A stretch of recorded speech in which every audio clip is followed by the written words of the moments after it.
16 जुलाई सुबह के 5:30 बजे अमेरिका में एक न्यूक्लियर बॉम्ब की टेस्टिंग होती है जिसका रिजल्ट देखकर इस बॉम्ब के क्रिएटर ओपनहाइमर के मुंह से एक बात निकलती है।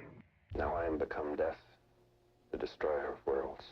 और यह बात सच भी हो जाती है। इस बॉम्ब की टेस्टिंग के 20 दिन बाद 6 अगस्त 1945 को अमेरिका जापान के हिरोशिमा पर सुबह 8:15 बजे लिटिल बॉय बॉम्ब को गिरा देता है, जो लगभग 70,000 लोगों की इंस्टेंटली जान ले लेता है और इतने ही लोगों की जान अगले 2 महीने में और ले लेता है। और इसके बाद में हम चांद और मंगल पर लाइफ ढूंढ रहे हैं। ओपनहाइमर ने 2 बॉम्ब बनाए, फेटमैन और लिटिल बॉय। लिटिल बॉय में एज ए एक्सप्लोजिव यूरेनियम को काम में लिया गया और फेटमैन में प्लूटोनियम को। प्लूटोनियम और यूरेनियम दोनों ही रेडियो एक्टिव मटीरियल है, लेकिन यहाँ पर यूरेनियम के आइसोटोप्स U-35 को काम में लिया गया और प्लूटोनियम के आइसोटोप्स P-239 को, क्योंकि सिर्फ इन्हीं आइसोटोप के अंदर न्यूक्लियर फिजन की प्रोसेस हो सकती है और इसमें न्यूट्रॉन्स की अवेलेबिलिटी भी ज्यादा होती है, जो अभी आपको थोड़ा आगे समझ में आ जाएगा। लेकिन आज की नई टेक्नोलॉजी में इंटरेस्टिंग बात है कि 1945 में लिटिल बॉय बॉम्ब में 64 kg एनरिच्ड यूरेनियम को काम में लिया गया, जो 15,000 टन TNT जितनी एनर्जी प्रोड्यूस करता है। लेकिन आज का 1 kg यूरेनियम 20,000 टन TNT जितनी एनर्जी प्रोड्यूस कर सकता है, जो 80 गुना ज्यादा पावरफुल है 1945 के बॉम्ब से। तो आज का न्यूक्लियर बॉम्ब साइज में भी छोटा है और पावर में भी बहुत ज्यादा है। एक्सप्लोजिव मटेरियल आज भी प्लूटोनियम और यूरेनियम ही है, लेकिन यह ज्यादा प्योर फॉर्म में है। यदि यूरेनियम की पावर को हम आसान भाषा में समझे तो थर्मल पावर प्लांट में कोयले से इलेक्ट्रिसिटी बनाई जाती है और न्यूक्लियर पावर प्लांट में यूरेनियम को यूज में लिया जाता है। तो वहाँ पर 1 kg यूरेनियम 27 लाख kg कोयले के बराबर होता है। यूरेनियम का एटॉमिक वेट ज्यादा होता है, तो इसको न्यूक्लियर फिजन की प्रोसेस से छोटे एटम्स में तोड़ा जाता है और जब यह यूरेनियम ब्रेक डाउन होता है तो इससे बहुत ज्यादा एनर्जी निकलती है। जैसे अपन यहाँ पे समझते हैं यह कोई यूरेनियम का एटम है। अब यह एटम नॉर्मल कंडीशन के अंदर स्टेबल रहता है, लेकिन हमें तो इसको अनस्टेबल करना है ताकि अपनी एनर्जी को यह रिलीज कर सके। इसलिए हम एक न्यूट्रॉन इसमें ऐड कर देते हैं। जैसे ही हम इसमें न्यूट्रॉन ऐड करते हैं तो यह अनस्टेबल हो जाता है और यह 2 एटम के अंदर टूट जाता है।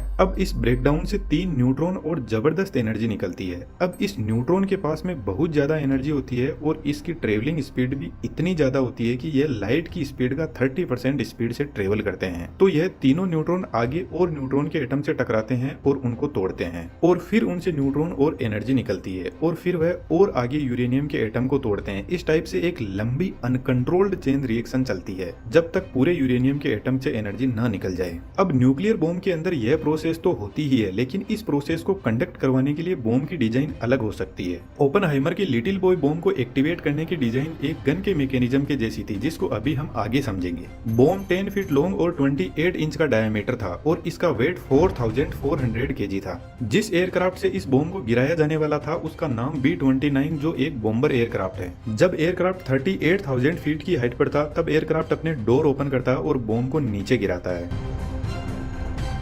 यहाँ से बॉम्ब का काम शुरू होता है। इसके पीछे की तरफ फिन्स लगे हैं जो अब इसको हवा में बैलेंस करने के काम आएंगे। बॉम्ब गिरते ही इसमें 24 वोल्ट की बैटरी होती है जो टाइमर और बॉम्ब में लगे सेंसर को एक्टिवेट कर देता है। बैरोमीटर सेंसर कंटिन्यूअसली ग्राउंड से हाइट को चेक करता रहता है और साथ में बॉम्ब की बॉडी पर लगे रडार सेंसर भी एक्टिवेट हो जाते हैं। जब बॉम्ब हिरोशिमा के ग्राउंड से 1900 फीट के ऊपर था तब फायरिंग स्विच को एक्टिवेट किया गया। यह स्विच इग्नाइटर को ऑन करता है जो स्पार्क जनरेट करता है और इस स्पार्क के सामने कोर्डाइट पाउडर से भरे हुए सिल्क के सिलेंडरिकल बैग होते हैं। कोरोडाइट एक स्मोकलेस प्रोपेलेंट होता है जिसमें स्पार्क से एक एक्सप्लोजन होता है। इस एक्सप्लोजन के आगे टंगस्टन कार्बाइड डिस्क लगी रहती है जिस पर इस एक्सप्लोजन का जबरदस्त फोर्स आता है और इस डिस्क के आगे एनरिच्ड यूरेनियम 235 की सब क्रिटिकल मास वैल्यू रखी जाती है, जो बीच में से खाली रिंग जैसी होती है जिसका वजन 38.4 kg है। अब एक्सप्लोजन से टंगस्टन कार्बाइड डिस्क 300 मीटर पर सेकंड की स्पीड में यूरेनियम को लेकर आगे बढ़ती है और फ्रंट साइड में एनरिच्ड यूरेनियम 235 को ही सिलेंड्रिकल फॉर्म में सुपर क्रिटिकल वैल्यू रखी जाती है जिसका वेट 25.6 kg है, जो एक्सप्लोजन के लिए तैयार बैठा है। यहाँ पर एनरिच्ड यूरेनियम की सुपर क्रिटिकल और सब क्रिटिकल मास वैल्यू को रखा जाता है जिससे क्रिटिकल मास को अचीव किया जाता है और क्रिटिकल मास वह वैल्यू है जिस पर यूरेनियम फिजनेबल बनता है, अदरवाइज न्यूक्लियर फिजन की प्रोसेस इसमें शुरू ही नहीं होगी। तो जैसे ही यूरेनियम की रिंग स्पीड में आकर इस सिलेंडर में फिट होती है तो पीछे की तरफ इनिशिएटर लगे रहते हैं जो न्यूट्रॉन्स को इंजेक्ट करना शुरू कर देंगे, जिससे न्यूक्लियर फिजन की प्रोसेस शुरू हो जाएगी। यहाँ पर जो गन बैरल है वह बहुत स्ट्रॉन्ग मेटल की बनी है, तो जब तक न्यूक्लियर फिजन की प्रोसेस कंप्लीट नहीं हो जाती तब तक यह मेटल यूरेनियम को होल्ड करके रखती है, और जैसे ही न्यूक्लियर फिजन की प्रोसेस कंप्लीट होती है तो इतनी ज्यादा एनर्जी निकलती है कि यह मेटल पिघल के ब्लास्ट हो जाती है, और यह ब्लास्ट इतना जबरदस्त होता है कि 1200 फीट डायमीटर की एक जबरदस्त फायरबॉल क्रिएट होती है जो ऊपर 6000 फीट तक जाती है। यह एक मशरूम जैसा चमकदार बादल होता है जिसका टेम्परेचर 6000 डिग्री सेंटीग्रेड होता है, जो सन के सरफेस टेम्परेचर के बराबर है। इस फायरबॉल ने पलक झपकते ही लगभग 40,000 लोगों की जान ले ली। इसके एरिया में जितने भी लोग थे वे एकदम गायब हो जाएंगे, उनकी हड्डियां भी नहीं बचेगी, भाप बन जाएगी। यह जो फायरबॉल है ये बहुत ज्यादा शॉक वेव क्रिएट करेगी, और शॉक वेव चारों तरफ हर डायरेक्शन में ट्रेवल करेगी साउंड की स्पीड से भी ज्यादा स्पीड में, जिससे जोरदार अर्थक्वेक भी आना शुरू हो जाएंगे। लिटिल बॉय बॉम्ब को सरफेस से कुछ ऊंचाई पर ब्लास्ट किया गया ताकि इसकी फायरबॉल ज्यादा एरिया को कवर कर सके।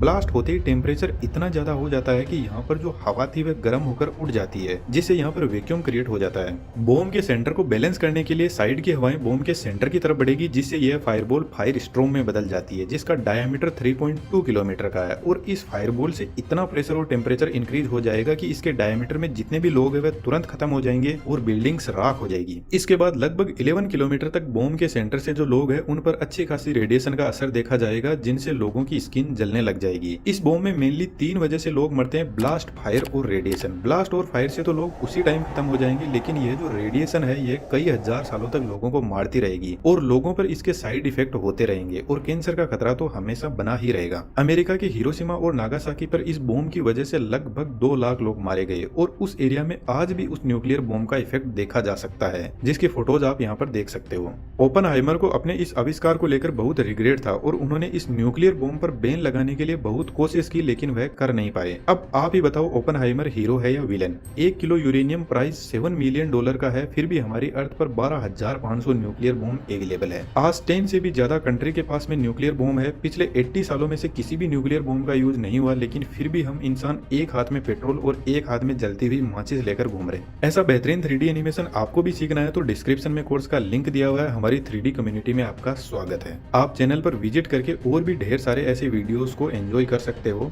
Thank you.